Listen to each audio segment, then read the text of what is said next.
Broadcasting from Salisbury University campus, this is WSDL Ocean City, NPR News Talk 90.7. Putting Delmarva first. Stay tuned for Delmarva Today with your host, Don Rush.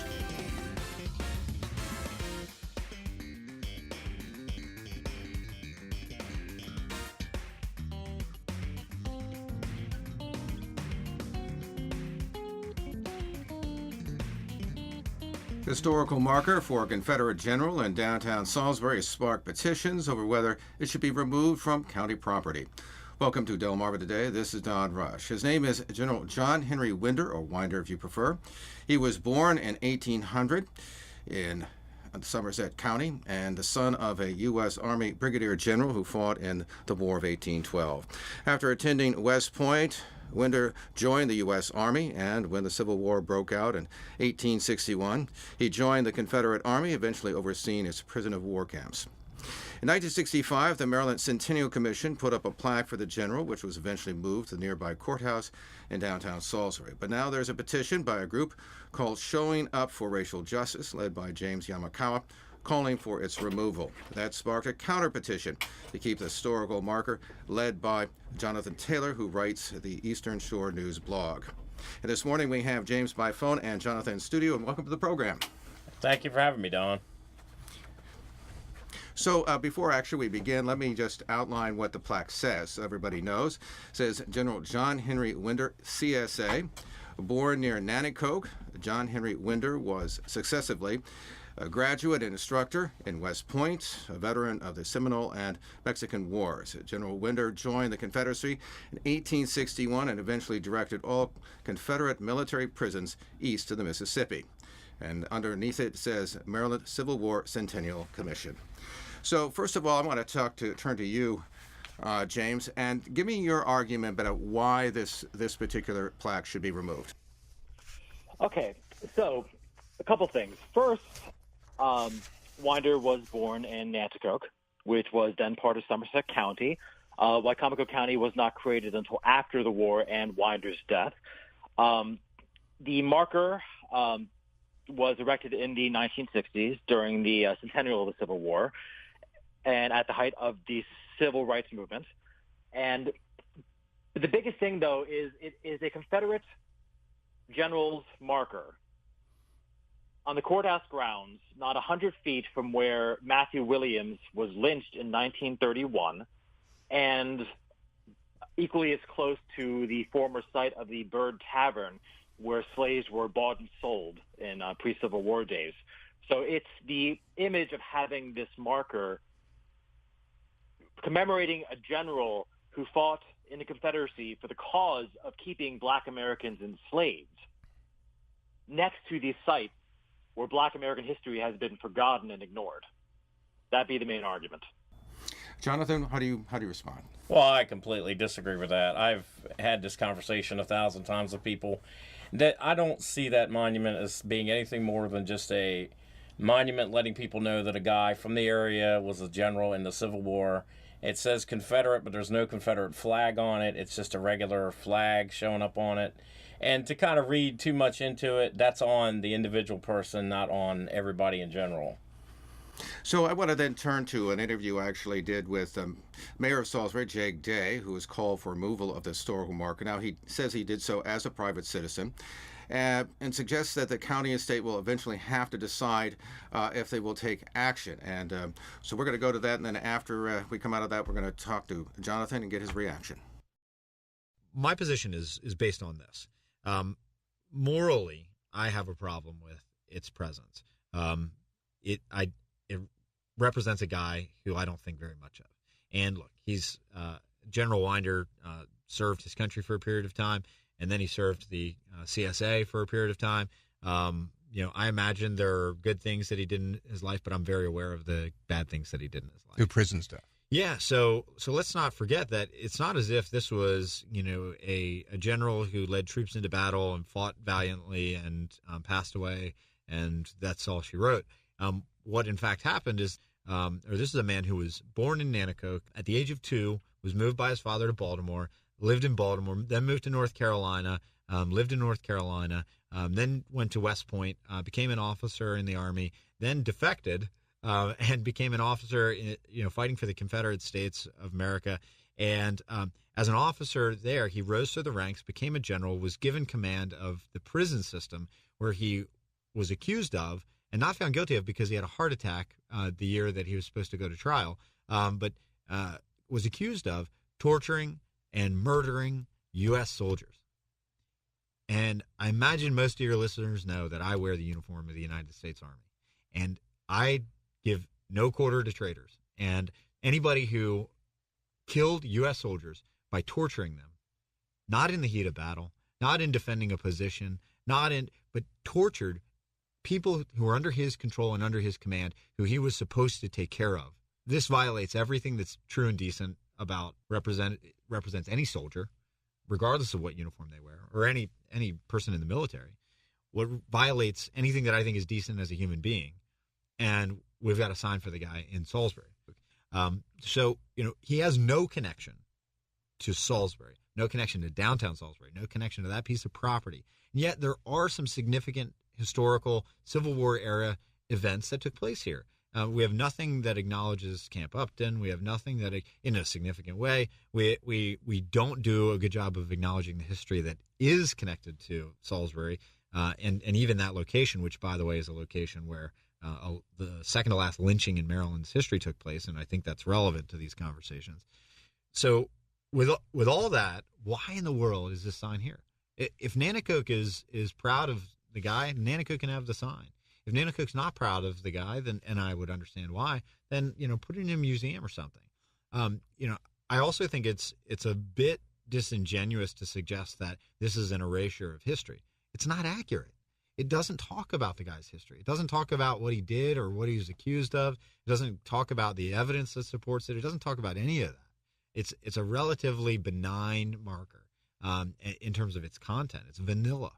I would just say that if we concern ourselves at all with history, then the marker is poorly located. Why do you think that there's resistance to the idea of, say, removing this kind of plaque? Okay, I'm going to tell you. I'm going to give you two reasons. One, I believe that most people who are disconcerted with the idea of moving it, most of that is probably about ignorance.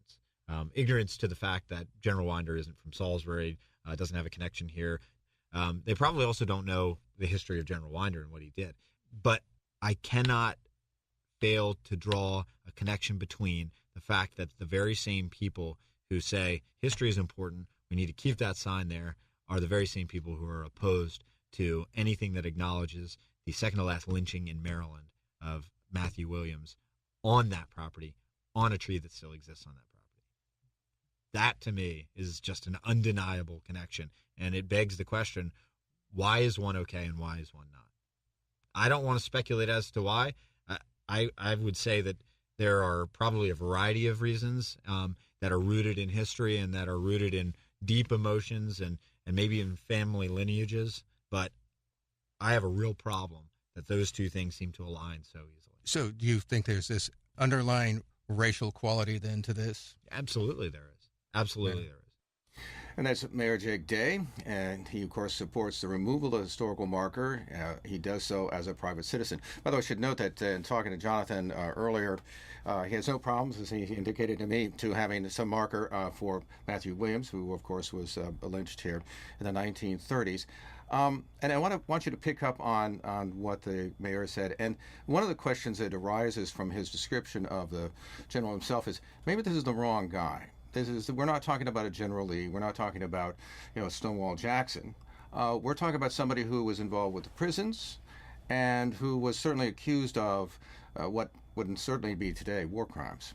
Well, I understand, and Jake is a good guy. I like Jake, but me and him are like completely opposite ends of the spectrum on this. We've had this conversation between us seems like 1,000 times.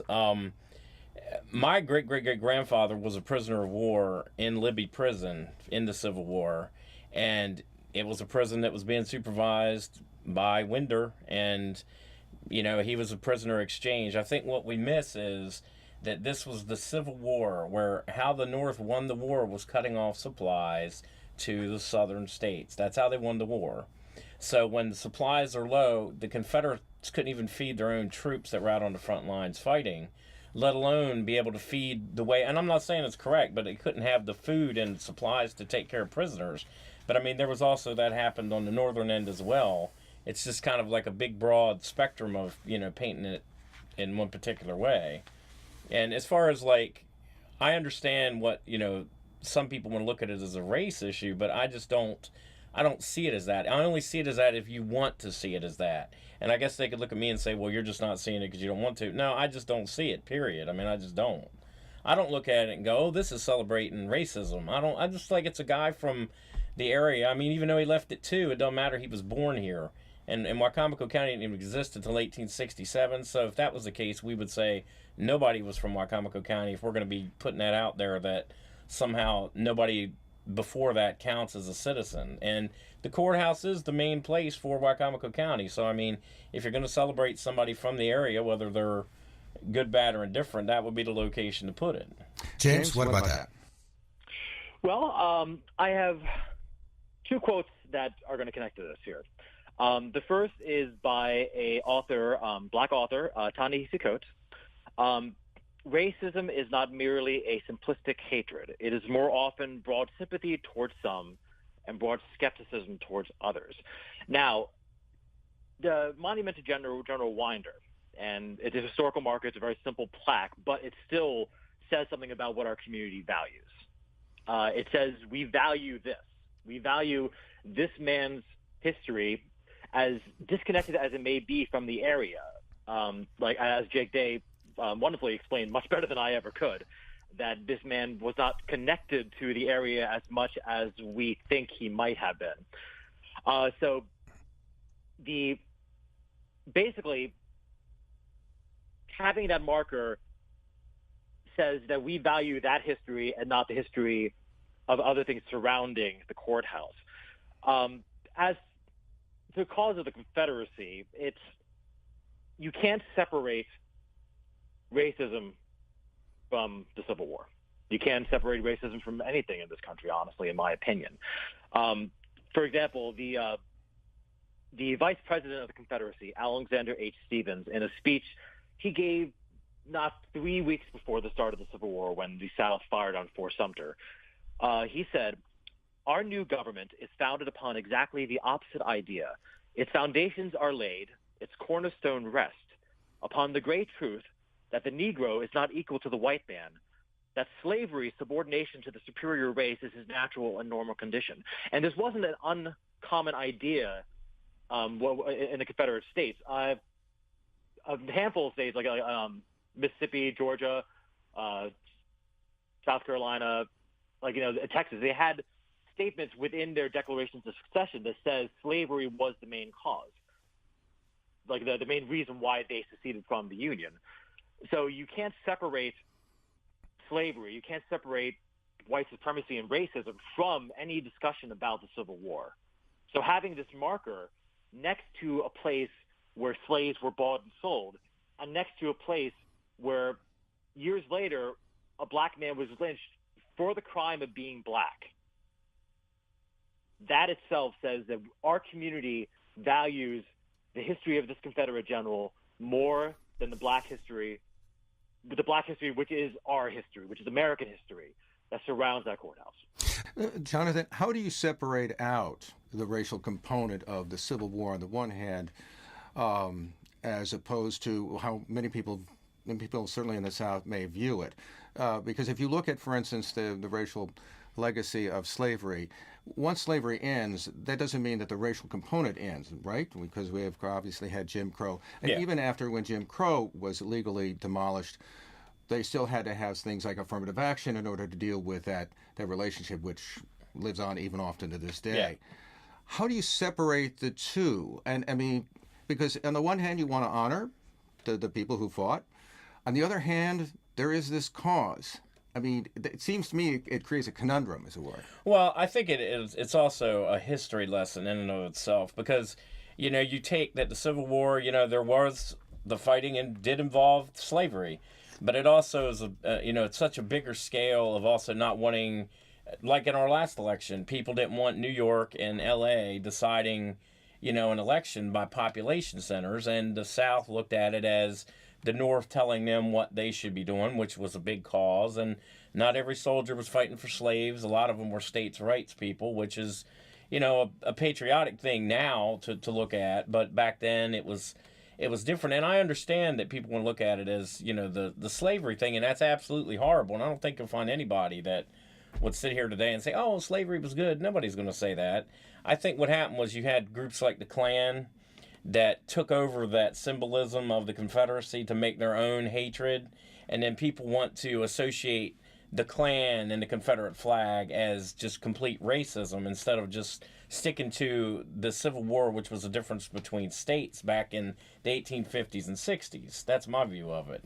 Okay, now, although I would just make this observation that when people talk about states' rights, that's a means to an end. That is, you use right. So for I often said that if, for instance, to preserve slavery, you could preserve it with a central government, strong central government, you might do that. But let me ask you this. So how does one deal with this idea that, one could say all these artifacts are from about 150 years or so ago. Mm-hmm.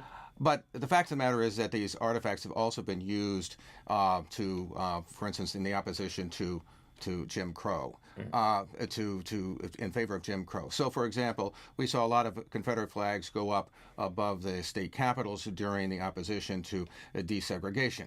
So even to this day, these symbols are connected to that particular issue of race. I'm reminded of somebody who was a state legislator in South Carolina after the shootings there, for the 9 African Americans. One of the state legislators was an African American who was killed, and the white legislator said that he never realized what that flag meant until this happened to his friend. I mean, so there is something more going on here than just you're trying to separate it out?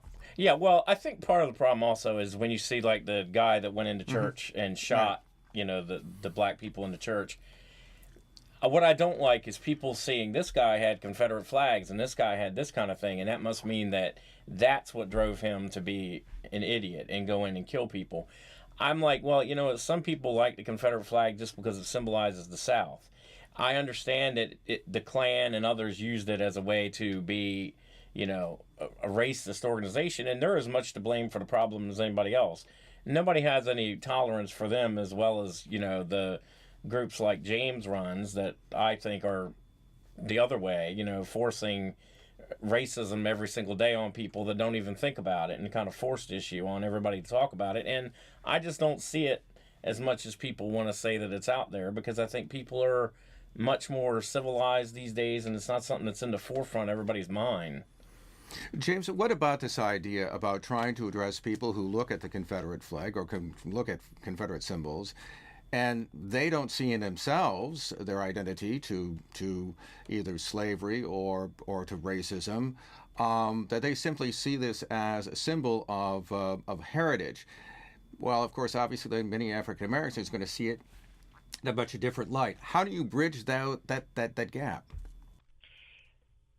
The way I see this is very much trying to put yourself into the experience of another person. It's a very much a Christian belief of mine that we have to do unto others as we would have done unto ourselves. The idea that it doesn't mean that the Confederate flag and other symbols of the Confederacy, by the way, the KKK was started by Confederate veterans originally.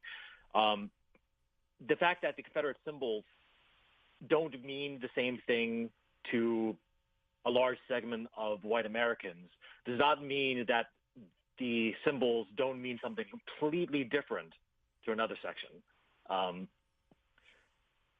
We have to be willing to hear our black brothers and sisters, our fellow citizens, when they say that this symbol means something very, very different to them. It reminds them of slavery. It reminds them of Jim Crow, segregation, of separate but equal, of the violence that has been done to Black America.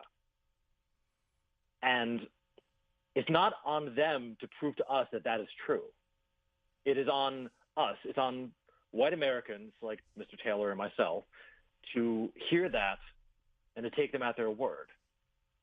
Whether it means something to the individual who has their Confederate flag in their bedroom because they like the idea of Southern pride, that means something, but it doesn't negate the fact that it means something vastly different to a whole bunch of other people. Jonathan, what do you make of the fact that we've seen this shift now that seems to occur in terms of federal monuments, particularly obviously after the shooting in South Carolina? That prior to that shooting, the statues were up. There was very little discussion. I can remember at least one presidential primary in which, in 1990s, in which the great debate was about whether or not the flag should indeed be flown over the state capitol in South Carolina, and the presidential candidate said that should be left to the states. It was an issue that they didn't want to touch. Now it seems as if there is this movement, even amongst conservatives, people like Nikki Haley and so on, many of the Republicans, they're shifting away from that. And there's obviously a lot of turmoil now going on in terms of removing statues, removing flags. I mean, it's on and on it goes. What do you make of that shift? I'm actually sorry to see it, because to me those symbols are just symbolizing our American history. People don't like it, I understand that, but it happened, and I don't see a symbol of Robert E. Lee that they're talking about in Virginia as some big thing that should be a big issue where people ride by it every day and going, oh, they're saying racism's good because there's a Robert E. Lee statue. It doesn't equate to that, to normal people that don't see race every single day like that. And like I said, James with his SURJ group that's affiliated with Black Lives Matter, they're just as bad as any other group out there to me, as a hate group, that they just want to stir up racial animosity. You don't think that they're speaking to racial injustice, whether it's Black Lives Matter? Why not? Because I think that their whole purpose is to just stir things up with bringing up race in everything, even if it's not there. It's always bringing up race to somebody that, coming in there for the monuments or something else, like having a rally for the guy that was lynched. But I said, where were they last year, 3 years ago, 4 years ago? It's just because right now it's a hot button topic. Everybody wants to come out of the woodwork to get their 5 or 10 minutes on the air or TV so that they can talk about it and look like they're like a race warrior or something. And honestly, that causes more racism than it would if you just left it alone and didn't talk about it, because people are going to respond to it. James, why don't you respond? I probably should have saved the Ta-Nehisi Coates quotes to now. I'm going to read it again simply because it says better than I ever could. Racism is not merely a simplistic hatred. It is more often brought sympathy towards some and brought skepticism towards others. And what Mr. Taylor is showing is that his sympathy lies towards people that he feels comfortable with, and that is, white America, which is, he has a right to believe what he believes. But it's that skepticism toward anything that challenges that worldview. It's not, and he tries to connect our group to the Black Lives Matter movement, which as some kind of pejorative. I think we would be honored to be considered part of the Black Lives Matter movement, because Black Lives Matter, all that they're trying to say is that Black lives have historically not mattered in our country. And that sympathy towards white America, but that skepticism toward the experiences of Black America is the problem. And saying that racism wouldn't exist if we just ignored racism is part of that skepticism towards the experiences of people who are not white. Jonathan, I want you to respond, but one of the things that strikes me is that folks, I'm white, and all the people in this discussion are white. No, you're not, Don. No. Anyway, one of the things that strikes me, though, is that for the white community, racial incidents on a daily basis are not necessarily visible to us. we don't see them. Whether it's somebody's followed around in a store, for example. So that there may be a lack of awareness within the white community about this issue, and when it's brought to the fore, we are quite surprised, or we say, no, this is something that maybe is perhaps stirring something up because we're not aware of it. What about the fact that we on this side of the line, as it were, that we're not really necessarily aware, and maybe we should be? I think it's a generational thing, because when I was, I'm not that old, but I can understand if you were like 70, 80 years old and you grew up through, the civil rights movement, and it was a problem back then. But like in today's age, everybody's pretty much on the same level with each other. And I think a lot of times when, like people that want to talk, like lately, the term of white privilege, like somehow that because I'm born white means that I walk around like I'm more arrogant or something. That kind of stuff just makes people feel like you're calling me a racist because I was born white. Like, I don't feel that way. And what happens is you keep pushing people by saying you're racist because you're white. Well, you're going to make people feel hatred towards whoever's saying it, whether that's the SURJ people, black people, or whoever. And I think you just kind of make it happen by creating that kind of environment with people. James, I was going to respond to that, and how do you deal with what someone might say? Well, I resent the idea that someone is saying or implying, for instance, that I'm racist in the white community. How do you deal with that? I guess the first thing I would say is that it's not about you. It's part of that, white privilege that Mr. Taylor was talking about is not having to deal with the fact of our whiteness, without having to deal with the fact that, yes, just because I'm white does not mean I'm a bad person. That's obvious. No one's saying that. No, people are saying is that white people have historically had advantages in this country, designed advantages in this country, because of their association with whiteness. So saying that, you feel bad because people are calling you racist, that's besides the point. It's not about you. It's about the people who are being harmed by that. And it's a privilege to say that, I don't like what you're saying, so I'm going to dismiss it. Jonathan, just following up, do you have a sense that you indicated almost a moment ago that we're all on the equal footing? I can imagine I've talked to a number of African Americans who say that's clearly not the case. We've seen some studies. If you send a resume in and your name looks African American, you're less likely to be called back. So there's still that there, and I think that's what's indicated by white privilege, I guess, is a way. Well, and I think there's a lot of people that feel nowadays like being black is the privilege that gets them up to the top of the list, because there is a lot of people to feel like now that it's gone overboard, where it's like, oh, well, if there's 5 white applicants and 1 black applicant, then even if the white people aren't qualified or, are qualified, that they're going to go with the black person because they feel like that's the best way to go and, make people feel comfortable because, hey, we hired the black guy and not the white. And people see that, and it makes people feel like, well, I understand that it was unfair back in, the 1960s, but this is 2017. And, a lot of younger people, are like, what's up with that? I didn't do anything. I didn't own any slaves or anything, but they see it as an unequal kind of playing field now. Right. Even though when we do surveys and studies, we find that there's still an advantage if you're a white applicant, for example, right? Yeah, is it more a feeling, you think, than... I think that there's a lot of people out there that do feel that more is given towards the black community just because they feel like it's like we owe it to them kind of thing. And I'm not saying we don't owe, for what happened in the past, but you can't expect the modern times to pay for what happened 100 years ago or 40 years ago, 50 years ago. It had nothing to do with me. It was terrible, but at the same time, I don't want to spend the rest of my life answering questions about being racist because of something happened in 1950 South Carolina or something. That's my view. James, final thoughts? I think, again, just bringing it back to the subject of the marker, The marker is